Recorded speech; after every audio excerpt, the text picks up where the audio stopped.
Hi, and welcome to the X22 Report Spotlight. Today we have a returning guest, Charlie Robinson, and I wanted Charlie to pretty much tell us what he's been up to, why he wanted to come back on the X22 Report Spotlight. But first, Charlie, welcome to the Spotlight. Thanks for having me back, Dave. I love that when you put the graphic up with the picture with the blue neon outline, I look kind of like Ace Frehley's solo album from the 1970s. Yeah, when you're speaking, I put the outline on there so people know that you're speaking. And this is on all interviews, not just yours. I mean, I do it for everyone now. I look like a dorkier, balder version of Ace Frehley. I just wanted you to give people a little bit of your background and what you've been working on and what you've been doing. So the stage is yours. First time we spoke, it was about my book, The Octopus of Global Control. And one of the things that got me sort of started on that book was the fact that I lived through the real estate boom and bust in Las Vegas. And part of my awakening was the John Perkins book, Confessions of an Economic Hitman, showing how, the World Bank and IMF kind of manipulate these countries into getting themselves in big debts for things like hydroelectric power plants and then, calling the note in and putting the screws to them. So as I'm reading that book, I'm sort of living the localized version of that in Las Vegas, watching the housing market go up, up, up, and then all of a sudden it pops. So my background was that I started in 2003 in new home sales in Las Vegas, and things were as hot as it could be. I mean, it was people literally camping out in our parking lot so that they could be the first in line the following morning when we had a drawing to see who would be allowed to buy one of the lots that we had. And one of the things that was, obviously unsustainable was that, we would have price sheets that were really well done and they would have a price on it and then a sticker next to it that said 5% price increase September 15th or whatever, just make a date like 2 or 3 weeks out. So what that did was it created this sort of unnatural frenzy, and this, drove, of course, investors into the place like crazy. So, in the end, we didn't really care who we sold to, if it was a owner-occupied or an investor. Probably preferable for the community standpoint for it to be owner-occupied, but in the end, a sale was a sale. So we had all these investors come piling in, and of course, the home builders react to that by acquiring a ton of land, as much as they could get their hands on, because this boom seems like it's never going to end. So there comes a point, though, where the prices start to flatten out a little bit, and then they start to dip. Now, when they dip, these builders, they have land that's in development, and they can't afford for this to go down. They probably paid too much for the land to begin with, with the expectation that the prices of the homes would continue to go up. So as the sales stall out, they come up with new ideas for how to generate and how to boost sales. So one of them is just incentives, as sort of a broad topic. Now, they would do things like put money towards your closing costs. They would give you a credit to buy down your interest rate, and all those things are fine. There's nothing wrong with that. But when that doesn't work, they increase the incentives even more. So then you get sort of like, if you imagine like a bucket of incentive money to play with, let's say it's $100,000. Buying a $500,000 house. Now you can take that as a buyer and just take it right off the price of the house and take that price down to $400,000, buy the house. Or you could use that money to, buy down your interest rate, cover your closing costs. And then we sat in a sales meeting this one day and our boss said, listen, we're going to allow people to use this incentive money to do, get a little creative with it. Let them pay down their credit cards, pay off their car loans. So, of course, I raised my hand and I said, have we cleared this with our legal department? And I'll never forget my manager's response. He said, I'd rather beg for forgiveness than ask for permission. And we all just went, oh, this is bad, because we're licensed, we're licensed. We could lose our license for stuff like this. So we watched this kind of happen, and the market tanked. So in part because people saw all these incentives and they're like, hey, this is great. And then they took a step back and realized, oh, this is really, really bad. Because if you have to incentivize people to buy houses, how valuable are the houses really? So once that happened, we started to see things turn, and it just cratered. And the reason why I'm having this conversation with you is that, frankly, I'm seeing a lot of the same things now that I saw in the good times leading up to the bad times. It was great. And then all of a sudden, it was horrible. And so I'm seeing these parallels. So if anyone has ever watched the movie or read the book, The Big Short, I mean, when I saw that movie, it was like a documentary to me because it was so accurate, how these things were happening. And part of the reason why it was happening was because of our good friends at the Federal Reserve. They just expanded. If you remember, back in 2001, Greenspan slashed the Fed rate from 6.5% all the way down to 1%. And then, of course, things went insanely crazy. But then he started ratcheting it up a little bit more over time. And then by the time it was 2006, the rate was back up to 5.25. And then, that tanked the market. We're seeing some of the same things in terms of sales in Las Vegas in particular. They're very alarming. The sales are great. Prices are up like 44% just over the last 3 years. Days on the market's cut in half. The number of homes for sales cut in half. I mean, there's all these things that are really, really great if this is your first time in the real estate game. But for me, second time around, I swore to myself that I would be cautious and I would recognize the signs when I see them. And I think I see them. Now, you're seeing the same exact thing that we saw prior to 2008. Not the exact, but, it rhymes. For sure. Yeah. So some of the things, the good news is the foreclosures have been sort of, run through the system. There are very few of those.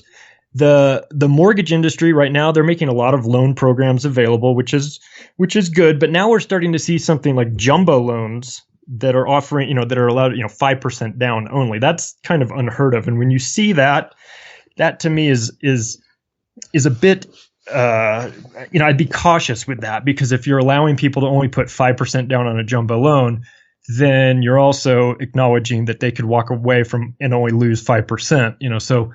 So these are things that investors see, or people that just say, hey, I want to, I've got a house right now, but maybe I want to buy an investment home. So what we are seeing is refinancing is booming, crazy, but we're also seeing the cash out refinances allowing up to 95% to be pulled out, which is, on the one hand, it's good news because it shows that people have equity in their homes. On the other hand, they're treating them like ATM machines. And that's the same thing that sort of started us down that path last time around. Everyone, had a house that was worth a whole lot more than what they paid for it. And then they did a cash out refi and went and bought a house down the street as an investment property. And then that is what we're seeing. Of course, we're also seeing a mass exodus from California. And I think everyone understands why. That's not really anything too unusual, but that's fueling Nevada and Arizona for sure. They're getting a lot of sales from that.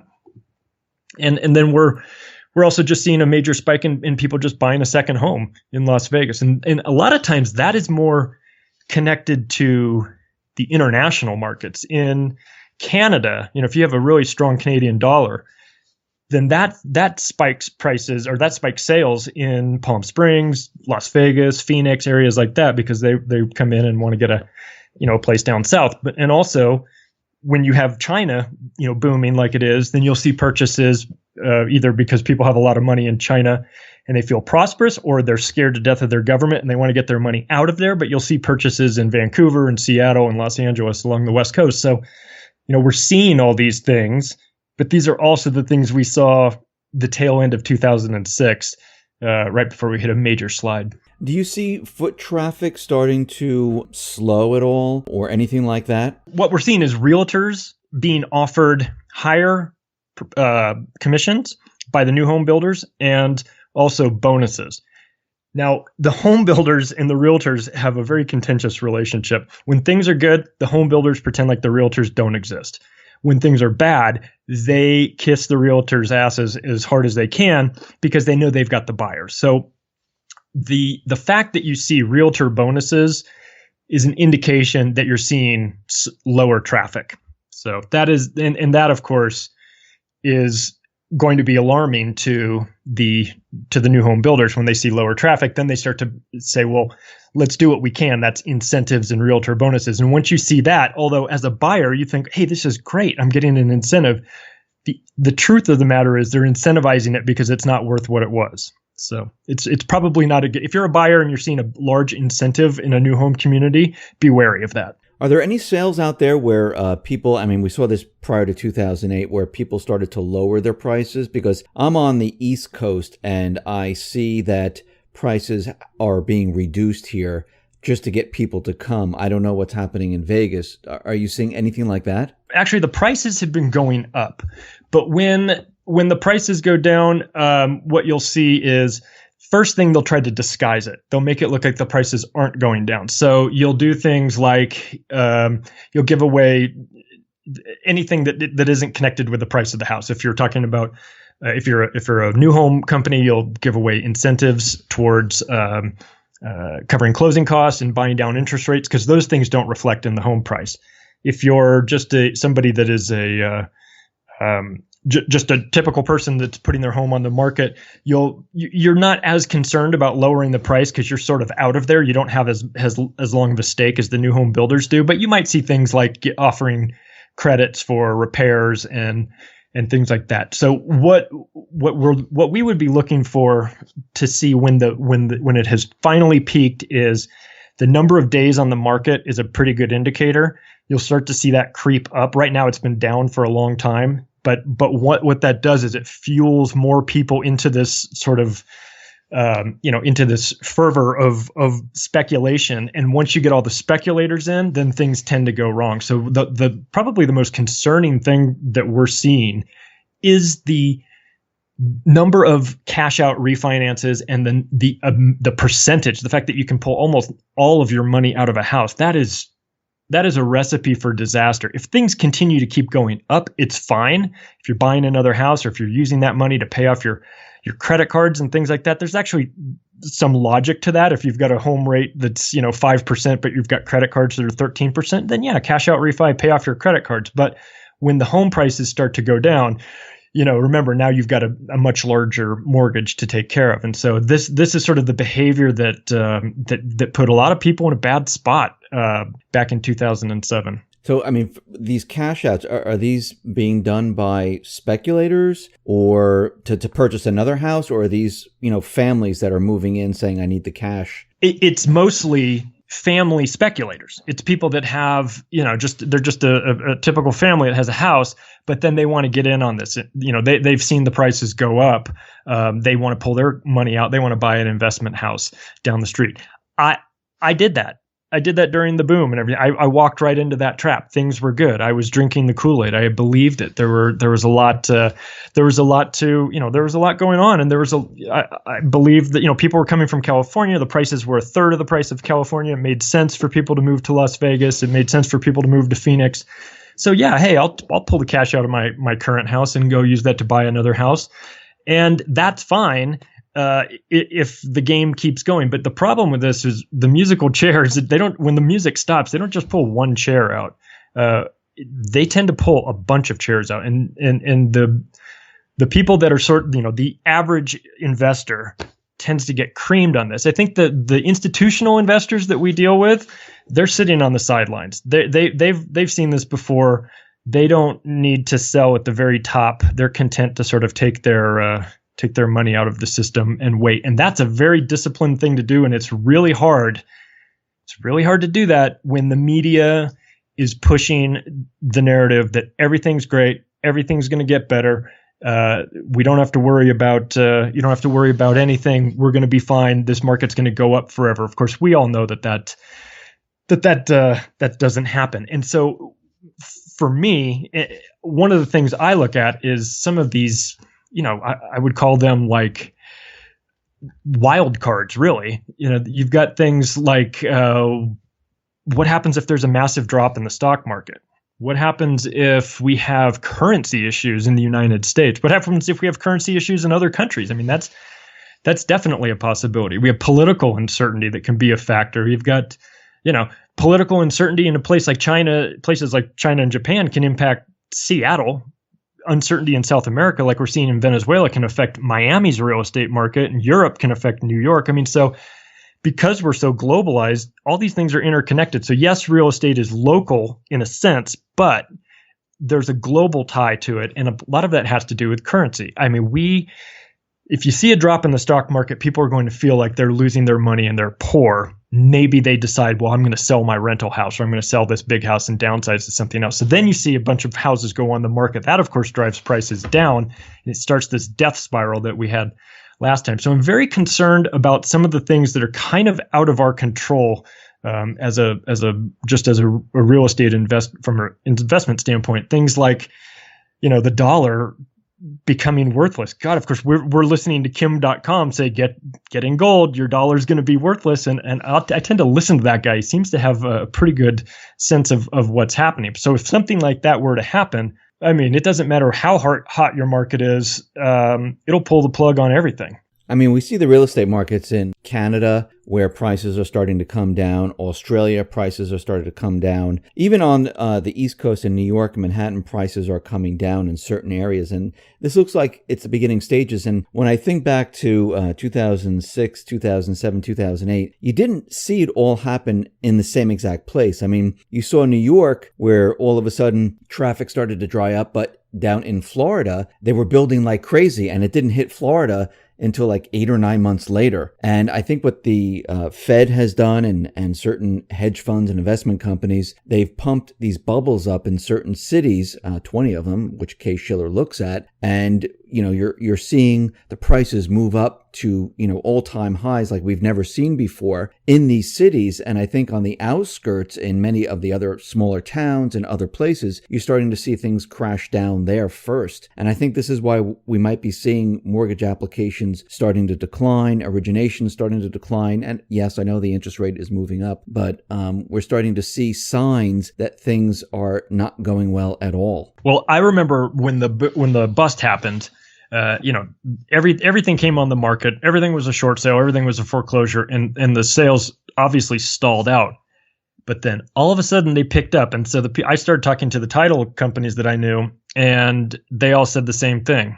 It's hedge fund money moving in. So Goldman Sachs had their vulture funds, and of course Chase did, and all these companies that they had set up funds that were, titled something. It wasn't Goldman Sachs Vulture Fund was the title or anything like that, but they made it look like it wasn't them, but they were quietly buying up as much as they could get their hands on and then turning them into rentals, and this is what the Fed does. They pump up the money supply and then they pull it back, and they catch people in a bad spot, and then they come in there and pick up houses for, 20 cents on the dollar, which is exactly what was happening. So it's a boom and bust cycle, much like, as we see with the fiat currency. We understand the scam.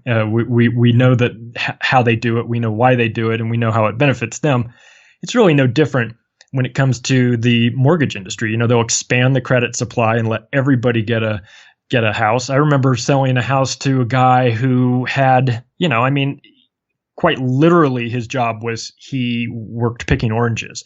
And I was like, good for you, man, that you can buy a house, but this is probably not going to end well because you really don't make enough money to qualify for it. But they found creative ways to make it work, and I'm sure that guy had a foreclosure on his hands. I mean, it just had to be. So they have, of course, no love for us as the consumer. We'll never see it coming. They'll never announce it in advance that things are going to happen. But you're right. When some cities lag behind others.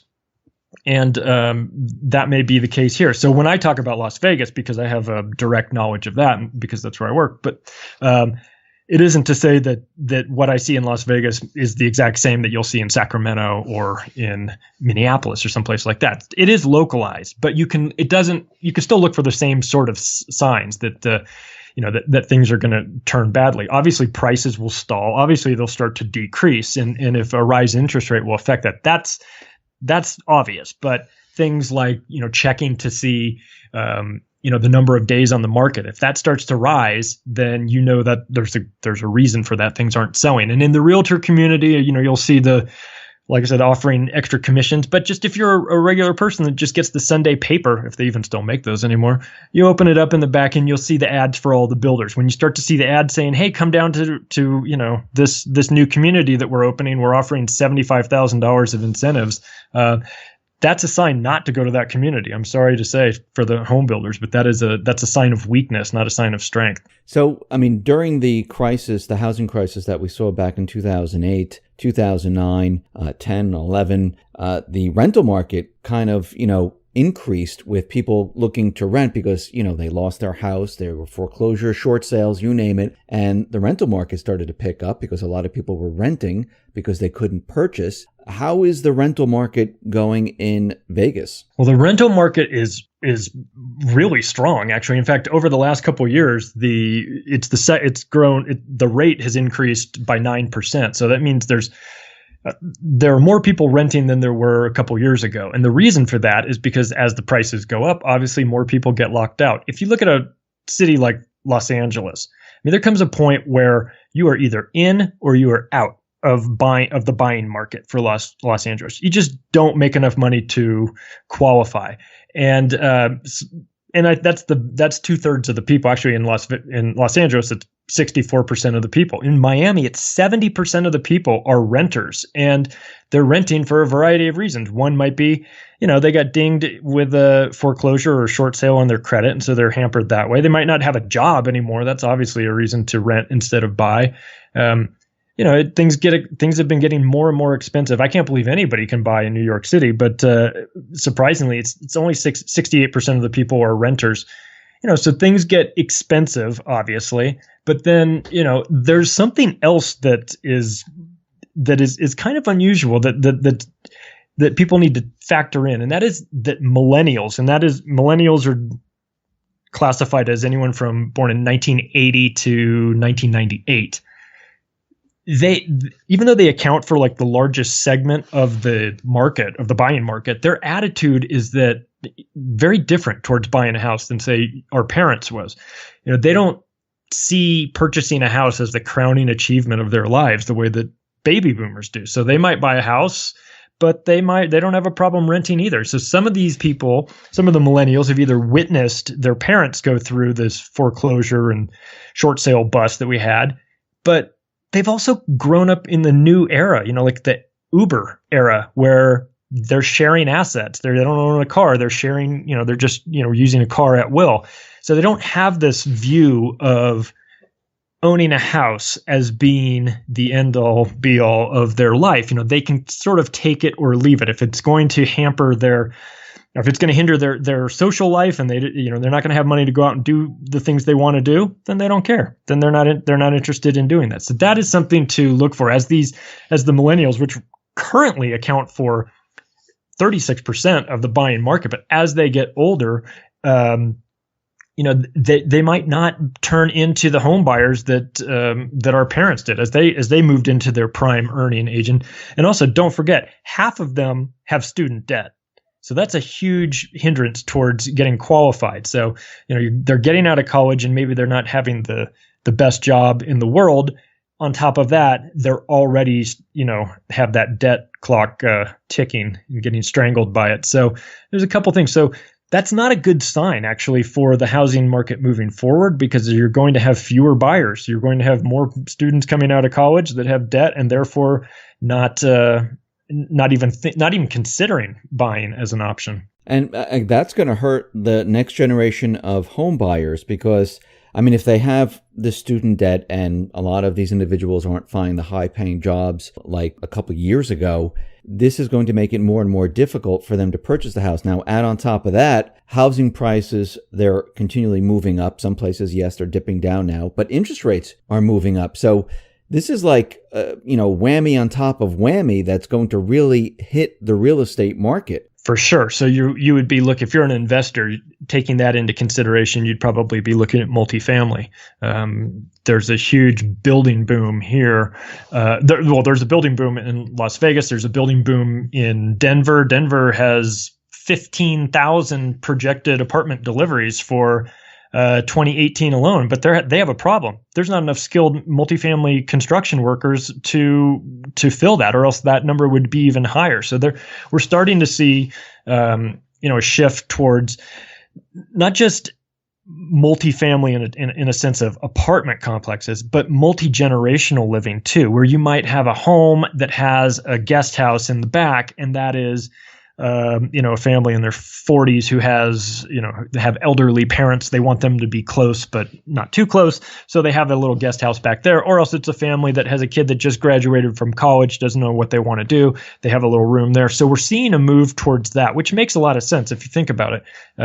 It keeps the costs low. It keeps family units connected a little closer together. And then there's also the people that just buy a house like that with a guest house in the back to generate a little bit of rental income without committing to being like a full-fledged landlord, somebody that owns like an apartment complex itself. So these trends that's sort of where it's headed. Multi-generational type living. Of course, we're seeing tiny houses, which I don't know how long that will last, but it might be a nice replacement for, say, mobile homes. They have kind of a negative stereotype. If you could get rid of those and put tiny houses there, then you have tiny houses, which doesn't have that stigma of being like a tornado magnet. So, these are the things that the builders have to consider moving forward. If we're not going to have a whole lot of buyers, we need to have the ability to.